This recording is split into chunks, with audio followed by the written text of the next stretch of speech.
144 বছর পর ভারতবর্ষের প্রয়াগরাজে মহাকুম্ভ মেলা হচ্ছে। কত বছর? 144 বছর। এই যে মহাকুম্ভে মেলা হচ্ছে প্রয়াগে, সব থেকে আশ্চর্য কি জানেন? প্রয়াগে যে মেলা হচ্ছে, এই মেলা বিশ্ব রেকর্ড করেছে। যেদিনকে মেলা শুরু হয়েছে তার পরের দিন প্রয়াগের মহাকুম্ভে 16 ঘন্টায় 4.5 কোটি মানুষ স্নান করেছে। এত জনসমাগম বিশ্বে কোনো মেলায় হয় নাই। এর আগে জেরুজালেমে যীশু খ্রিস্টের জন্মস্থানে যীশু খ্রিস্টের জন্মদিনে লোক সমাগম হয়েছিল 30 লক্ষ। তার আগে মুসলমান ভাইদের হজ যাত্রায় মক্কায় লোক সমাগম হয়েছিল 32 লক্ষ। সমস্ত ঐতিহাসিক রেকর্ডকে ভেঙে দিয়ে এবছর মহাকুম্ভে লোক সমাগম 25 কোটি। তাহলে একবার ভেবে দেখুন, নানা ভাষা, নানা মত, নানা পরিধান, বিবিধের মাঝে দেখো মিলন মহান। ভারতবর্ষ যেদিনকে সারা পৃথিবীর মানুষ মূর্খ ছিল, সেদিন ভারতবাসী বেদ লিখেছে। যেদিন সারা বিশ্বের মানুষ পোশাক পরতে জানতো না, সেদিনকে ভারতবর্ষ সকলকে পোশাক পরা শিখিয়েছে। যার জন্য ভারত জগৎ সভায় শ্রেষ্ঠ ছিল, আজ আর নেই। কেন না থাকার বড় কারণ কি জানেন? আমাদের একতা বিনষ্ট হয়ে গেছে। আমাদের মধ্যে একতা নেই। আর একতা না থাকার জন্য আমাদের জীবনের বড় দুর্দৈবগুলো নেমে এসেছে এক এক করে। জীবন থেকে একতা চলে গেলে হবে না। যে মায়েরা গুরু দীক্ষা নিয়েছেন, যে বাড়ির ছেলেরা দীক্ষা নিয়েছো, গুরুদেবের কাছে গিয়ে বসে কান বাড়িয়েছো। গুরুদেব যখন কানে দীক্ষা দেয়, গুরুদেবকে বলতে হয় যে গুরুদেব শুধু দীক্ষা মন্ত্রটা দিলে হবে না, একটু ধর্ম রক্ষার মন্ত্রটা কানে দেন, যাতে ধর্মটাকে রক্ষা করতে পারে। আমাদের জীবনে তো সবকিছুই বিদেশি সভ্যতার আগ্রাসনে ভরে গেছে, সব নকলে ভর্তি। আমরা কি খাওয়া, শোয়া, ঘুম সবই বিদেশি। দেশি বলতে যদি কিছু থাকে তা হচ্ছে কপালের তিলকটা।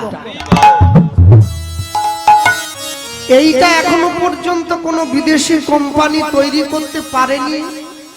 এটা ভারতবর্ষে বৃন্দাবনের মাটি দিয়েই হয়, নবদ্বীপের মাটি দিয়ে হয়।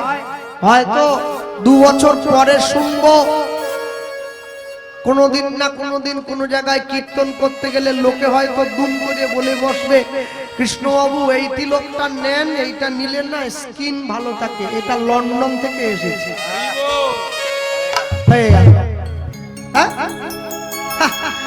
গোটা বিশ্ববাসী সব থেকে দামি ফোন যে কোম্পানি বের করেছে, অ্যাপল কোম্পানি। স্টিভ জবস যে কোম্পানির মালিক, তার স্ত্রী মহাকুম্ভে স্নান করে সনাতন ধর্ম গ্রহণ করেছেন, তার নাম হয়েছে কমলা।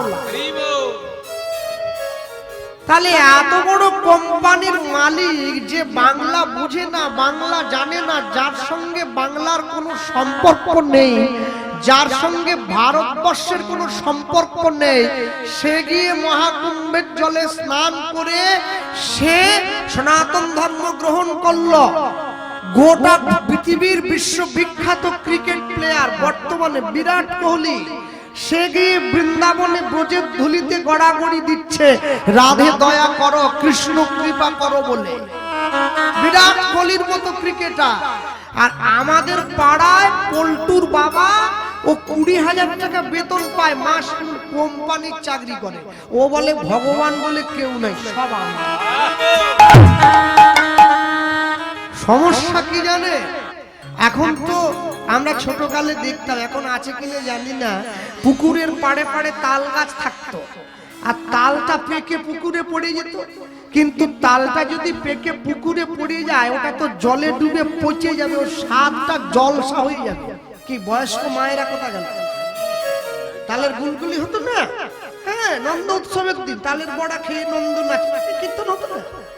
ওই জন্য আমার ঠাকুমা নাতিদেরকে দিয়ে তাল গাছের গোড়ায় মশারি বাঁধিয়ে দিত, শক্ত মশারি, বলে টেনে বেঁধে দিয়ে ওর উপরে পড়বে, পুকুরে পড়বে না, তালের গুলি করে খাওয়াবো।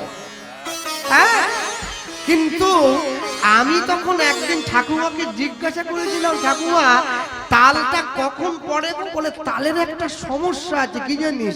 এটা তাল নয়, যে কোনো ফলের এই একটাই সমস্যা, ওটা একদম যখন পেকে যায় না, নিজের ভার আর নিজে রাখতে পারে না।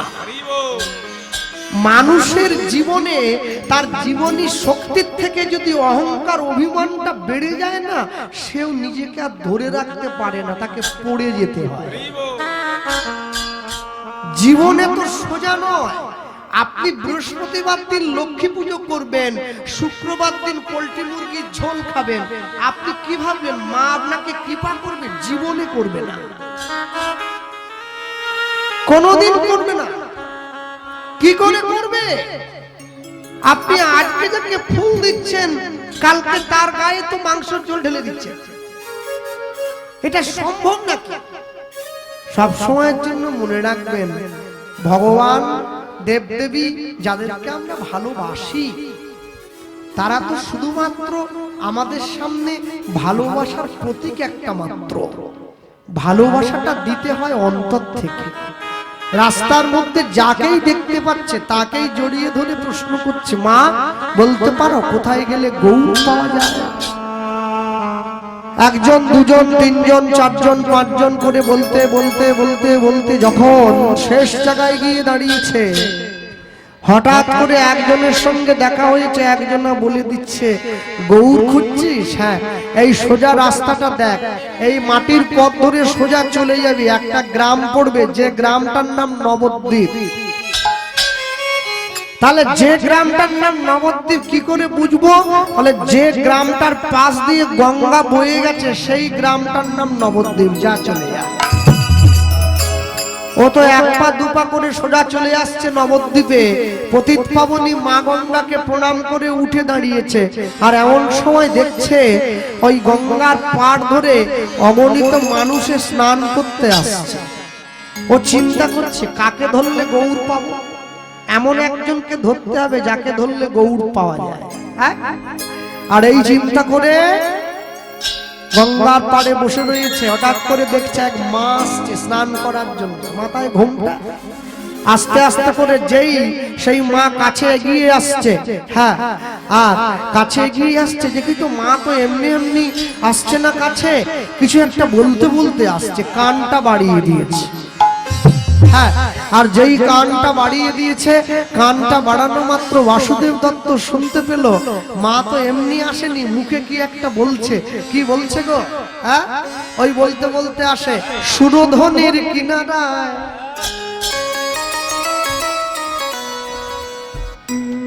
সোনার নূপুর দিয়ে পায় নাচে না গরিব সুন্দর গৌরাঙ্গরা। আস্তে, মানে সে দেখতে পাচ্ছে, গৃহে থাকি বনে থাকি, আমি গৌরময় জগৎ দেখি। এই নদিয়া নাগরী বলতে বলতে আসে। একটু হাত তোলা যাবে কি? আচ্ছা, একটু তালি দেওয়া যায়? বা সুরধনির কিনারায় সোনার নূপুর দিয়া পায় নাচে না গরিব সুন্দর গৌরাঙ্গরা। সুরধনির কিনারায় সোনার নূপুর দিয়া পায় নাচে না গরিব সুন্দর গৌরাঙ্গরা।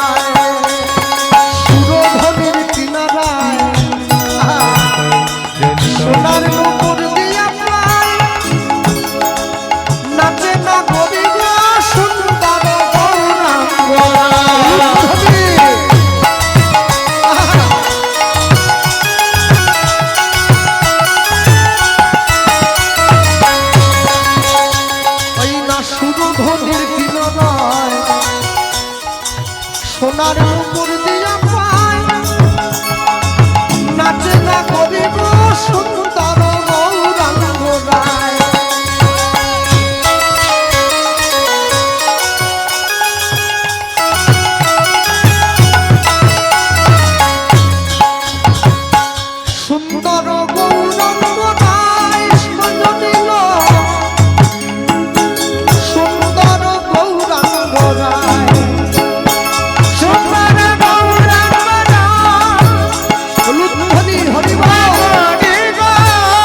জয় নিতাই গৌর প্রেমানন্দ হরি বল নিতাই গৌর হরি হরি এক পা দুপা করে যেই সেই নদিয়া নাগরী কাছে এগিয়ে এসছে, ছোট্ট ছেলেটা গিয়ে নদিয়া নাগরীর আঁচলটা টেনে ধরল। মা কাপড় টানছে কে? পিছন ঘুরে তাকিয়ে দেখছে একটা ছোট্ট ছেলে কাপড়ের আঁচলটা টান দিয়ে ধরলো। মা আমি। কে তুমি? আমার নাম বাসুদেব। বাসুদেব দত্ত। এই নাম তো নবদ্বীপে আগে কোনোদিন শুনি নাই, এই নাম তো আগে কোনোদিন শুনিনি। কোথায় থাকো? আমার বাড়ি বাংলাদেশ। তো ওই দেশ থেকে এই দেশে কি মনে করে আসতে? হ্যাঁ, কথা বলছে কানারে। হ্যাঁ, এই বাংলাদেশের কথা বলতে গিয়ে মনে পড়ে গেল, বিরাট ব্যাপার চলছে ওখানে। শুনছেন তো সকলে, খবরে দেখছেন না আপনারা? হ্যাঁ, একটা মানুষকে নিয়ে গিয়ে জেলে ভরে দিয়েছে। তার নাম কি চিন্ময় কৃষ্ণ প্রভু না কি বলে সবাই বলছে। হ্যাঁ, মনে রাখবে, ওই যে জেলে ভরে দেয়া হয়েছে যে মানুষটাকে, ওই মানুষটা আমি খবরে দেখছিলাম, সেই মানুষটা নাকি জেলের মধ্যে বসে বলেছে যে আমি তো এমনি এমনি কিছু খাই না, আমি তো ভগবানের নাম গান করি, তা আমি প্রসাদ ছাড়া কিছু খাবো না। তাও তো না খেয়ে থাকলে তো মরে যাবে, তো ওর জন্য জেলে একটু প্রসাদের ব্যবস্থা করলে কেমন হয়। তা জেলে একটা প্রসাদের ব্যবস্থা করা হয়েছে, জেলের নাম সংকীর্তন হচ্ছে। কারা গাইছে? জেলে কি ভদ্রলোকে যায় নাকি? জেলে যারা আছে সব আসামি, তারা ওদের সঙ্গে মিলিয়ে হাতে তালি দিয়ে নাম কীর্তন গায়। একটা কথা মনে রাখবেন, একটা ছোট্ট জিনিস চিন্তা করে দেখুন, একটা হিন্দু সনাতনী চেষ্টা করে একটা দেশকে নাকানি চোবানি খাইয়ে দিচ্ছে। একবার ভেবে দেখবেন, ভারতবর্ষের যত সনাতনী আছে সবাই যদি এক হয়ে যায়, গোটা বিশ্ব আমাদের দেখলে ভয় পেয়ে যাবে। এই একতাটা সবার আগে দরকার। ইউনিটির স্ট্রেংথ, একতাই বল। আর এই একতা না থাকলে জীবনের সমস্ত কিছু কিন্তু জলাঞ্জলি চলে যায়। হ্যাঁ, খালি কীর্তন শুনতে গেলেন, একটু বসলেন, শেষ হয়ে গেল, 11 টাকা হাতে দিয়ে বাড়ি গিয়ে লেপ মুড়ি দিয়ে শুয়ে পড়লেন। হ্যাঁ, এত সহজ নয়। সব সময়ের জন্য মনে রাখবেন, জগতে যা কিছু করছেন, যা কিছু করবেন, তাদের বাড়িতে মেয়ে সন্তান, কন্যা সন্তান জন্ম হয়েছে, বাড়ির মেয়েগুলোকে লক্ষ্মী টক্ষ্মী পরে বানাবেন, আগে কালী তৈরি করুন যদি নিজেদেরকে রক্ষা করতে চান। হ্যাঁ, গতকালকের খবর পর্যন্ত আমি দেখলাম টিভিতে, সকলে জানে, খবরের কাগজে পর্যন্ত বেরিয়েছিল। হ্যাঁ, হিন্দি সিনেমা আর্টিস্ট, বলিউড অ্যাক্টরদের পর্যন্ত ঘরে ঢুকে ছুরি মেরে দিয়ে চলে যাচ্ছে। যারা এত কিছু নিরাপত্তার মধ্যে থাকে, এত পুলিশ, এত বড় বাংলো, এত বড় বাড়ি, এত দেহরক্ষী, এত কিছুর মধ্যে থেকেও যাদেরকে ছুরির আঘাতে জখম হতে হয়, একবার ভেবে দেখবেন তাহলে আমার আপনার মতো সাধারণ মানুষের নিরাপত্তার জায়গাটা কোথায়?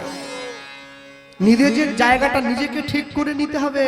আর তা না হলে যখন সব শেষ হয়ে যাবে না, হ্যাঁ, তখন ওই কাঁচের ঘর থেকে মুখ বের করে বলে হি হি হি, আপনারা ভালো আছেন তো, ব্যাস ওই পর্যন্ত শেষ। খুব সাবধান, খুব সাবধান।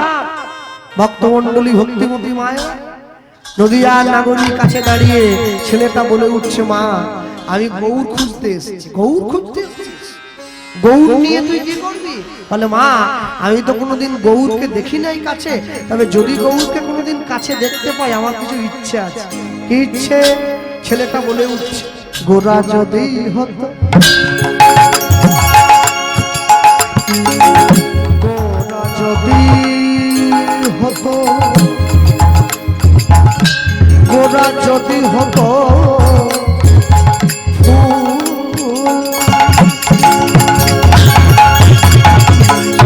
আমার গোড়া যদি, গোড়া যদি হতো,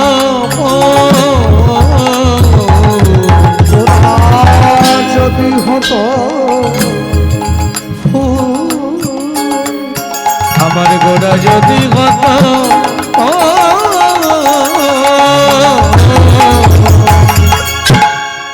যদি গৌরাঙ্গ ফুল হতো কি করতাম?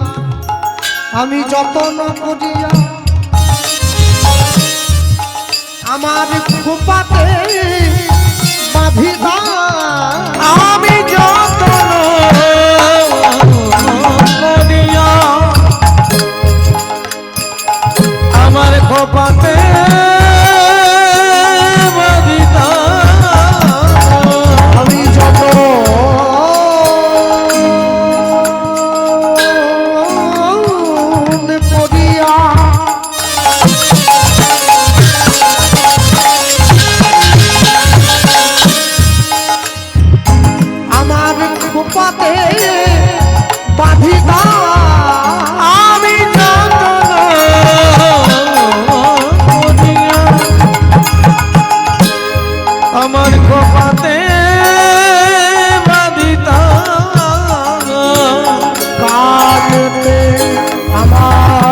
কানেতে তুলিত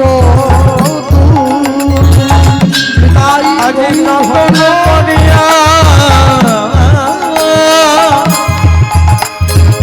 আমার খোপাতে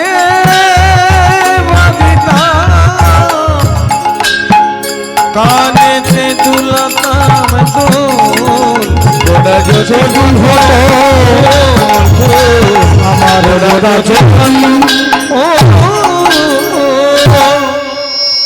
যদি গৌরাঙ্গ ফুল হতো আমি সেই গৌরাঙ্গকে যত্ন করে খোপায় বাঁধতাম। বিয়ে বাড়ির সময় মায়েরা খোপাতে ফুল দেয় আর কানে দুল করে পড়তাম। আর কি করতি? গোড়া যদি হতো পাখি, গোড়া যদি হতো পাখি পাখি, গোড়া যদি হতো পাখি, গোড়া যদি হতো পাখি পাখি, গোড়া যদি হতো পাখি। পাখি রাখতে গেলে কি দরকার? খাঁচা। আমার মতো গরিব মানুষ হলে লোহার খাঁচা কিনবে, বড় লোক হলে রূপোর খাঁচা, আর যদি মুকেশ আম্বানির মতো বড় লোক সোনার খাঁচা। কি ছেলেটি বলছে আমি কোনো খাঁচায় রাখবো না। কোন খাঁচায় রাখবো জানো? ওকে হৃদয় পিঞ্জরা রাখিতাম সাদরে,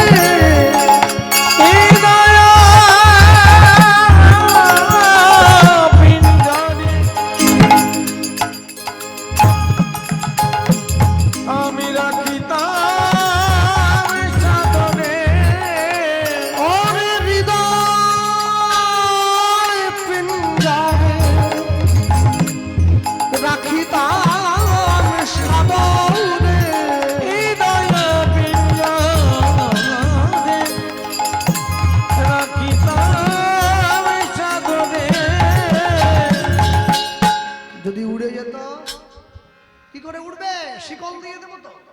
মনেরই শিকলে বাঁধি বাঁধি গোড়া যদি হতো পাখি পাখি, গোড়া যদি হতো পাখি।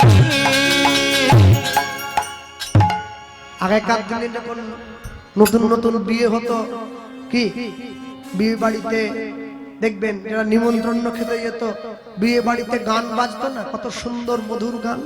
সখী ভাবনা কাহারে বলে, বাজতো না?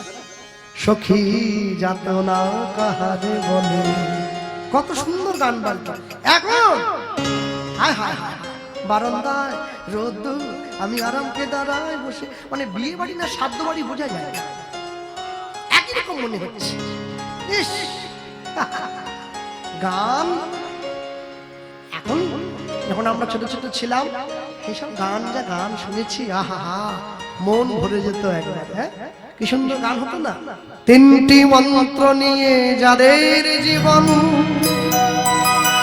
সত্যম শিবম সুন্দরম, দুঃখের পৃথিবীটা তাদের কাছে এক আনন্দ আশ্রম, এক আনন্দ আশ্রম, এক আনন্দ আশ্রম।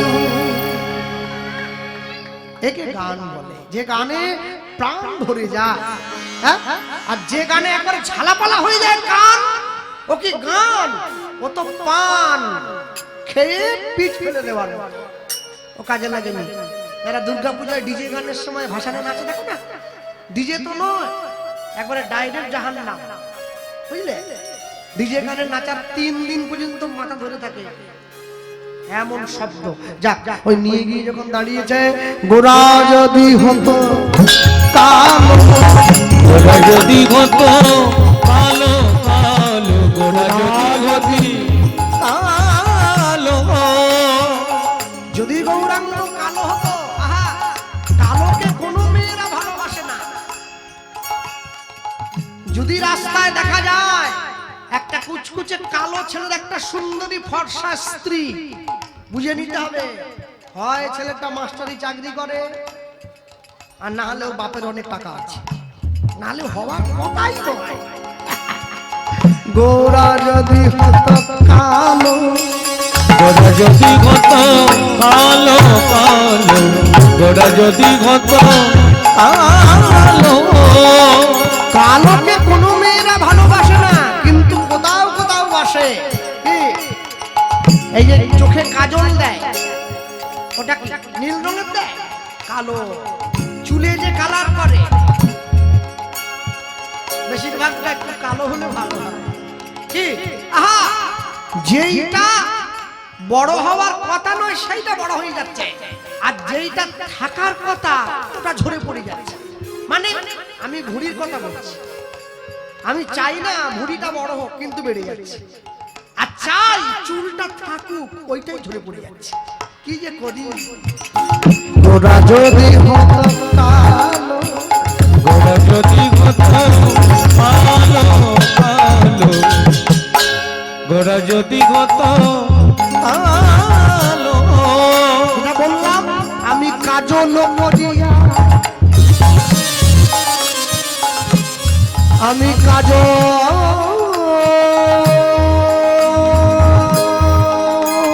মরিয়া।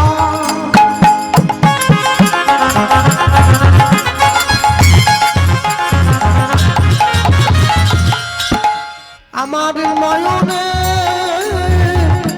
কবিতা, আমি কাজল হরির গাই হরিব, আমার নয়নে পরিণা। আমায় কত না দেখাতো ভালো, ভালো গোরা যদি হত কালো কালো, গোরা যদি হত কালো। একদম শেষে গিয়ে কি বললেন? গোরা যদি হতো মধু, গোরা যদি হত মধু মধু, গোরা যদি হত মধু। এই পৃথিবীতে সব থেকে বেশি মিষ্টি হচ্ছে চিনি, চিনির থেকে বেশি মিষ্টি গুড়, গুড়ের থেকে বেশি মিষ্টি হচ্ছে মিশ্রি, মিশ্রির থেকে বেশি মিষ্টি হচ্ছে সীতা মিশ্রি, তার থেকেও বেশি মিষ্টি হচ্ছে মধু। যদি গৌরাঙ্গ মধু হয়, গোরা যদি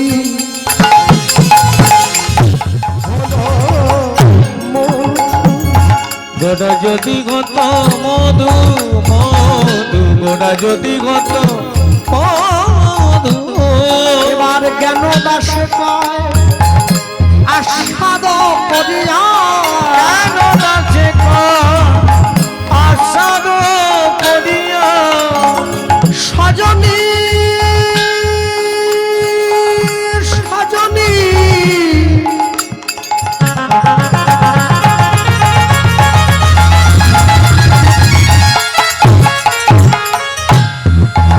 সজনী প্রাণ সজনী, প্রাণ সজনী, প্রাণ সজনী। এবারে যেন আস্বাদ করিয়া, কেন কাছে আসাদ করিয়া, মজিত কুলেরি বধূ, মধু গোরা যদি হত মধু মধু, গোরা যদি হত মধু। মজিত তারা মজুত তারা, এই ফুলের গুলো মধু যারা, মজুত তারা, ওগো গৌর তোমার হলাম বলে, ফুলের গুলবধূ যারা, মজুত তারা, বলি এ জন্মে নয় জন্মে জন্মে, ফুলের গুলবধূ যারা, মজুত তারা। আমায় চরণ ছাড়া করো না গো